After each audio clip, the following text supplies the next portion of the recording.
Hi, I'm Rudy, founder of Nickel Hayden and a municipal advisor to Texas Public Schools. This is Texas School Finance with Rudy. Here's what nobody tells you.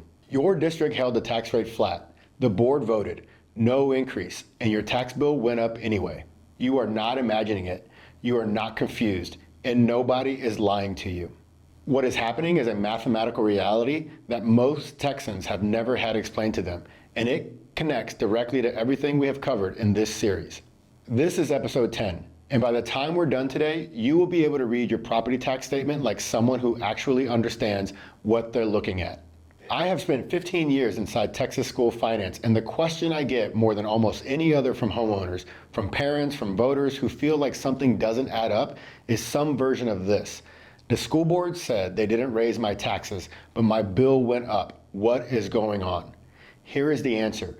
Your property tax bill is the product of two numbers, not one, two. The first number is the tax rate. This is what the school board sets, expressed in dollars per 100 of taxable property value. This is the number the board voted on. This is the number that stayed flat. The second number is your property's appraised value. This is set by your county appraisal district, a completely separate entity from your school district. The school board has no control over this number, none.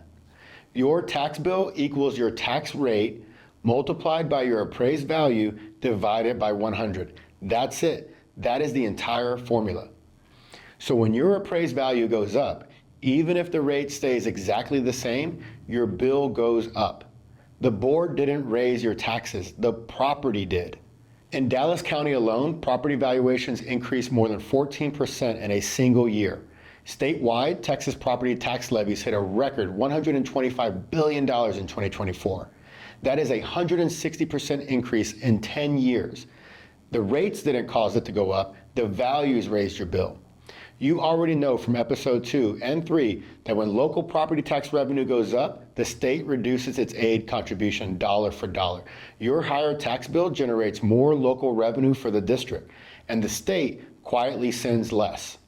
Your bill went up, the district collected more, and their net funding barely moved. But there's a second layer. As property values have risen across the state, the legislature has enacted what's called M&O tax rate compression. The state actually forces school districts to lower their M&O tax rates as property values go up. The intent is to provide property tax relief to homeowners. But here's the consequence for school districts. Their M&O tax rate gets forced down by the state. That means less M&O revenue per $100 of property value. At the same time, state aid is also declining because local values went up. So the district is getting hit from two directions simultaneously. For tax year 2025, the state set the maximum M&O tax rate at roughly 80 cents, forced down by state compression as property values grew an estimated 5.6% statewide. Hard Knocks ISD is caught in the middle of all of this. Property values in Hard Knocks are rising, their tax rate is being compressed by the state, their state aid is declining as local values increase, and their costs, salaries, utilities, construction keep going up. Your tax bill went up, the district's real purchasing power went down. Both of those things are true at the same time. Two numbers drive your school tax bill: the rate set by your school board, the value set by your appraisal district. When people say the district didn't raise taxes, they are talking about the rate. When you say your bill went up, they are talking about the product of the rate and the value. Both statements are true. They are describing two different numbers. And behind both of those numbers is a state funding formula that compresses district revenue, a recapture system that sends local dollars back to the state, an attendance-based funding mechanism that penalizes districts when students don't show up, and a bond system governed by both state and federal law that can build buildings but cannot pay a single teacher's salary. That is Texas School Finance. That is how the sausage is made. 10 episodes, 10 things that most voters, most school board members, and most elected officials have never had explained to them this clearly. You have now heard all 10, and that puts you in a very small group of Texans who actually understand the system that governs how over 5.5 million children get educated in this state.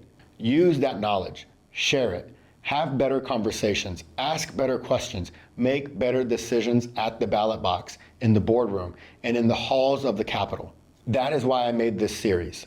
If this series gave you something, if even one episode changed the way you see something you thought you already understood, share it. Share the whole series. Put it in front of every voter, every parent, every community leader who deserves to understand how this system actually works. Follow me on LinkedIn, where I break down Texas school finance every single week. And if you represent a Texas public school district, whether you are navigating a bond election, managing debt, or trying to make sense of a funding formula that seems designed to confuse, come find us at nicholhayden.com. This is what Nickel Hayden does, and we would love to be in your corner. Thank you for watching. I'll see you on the next one.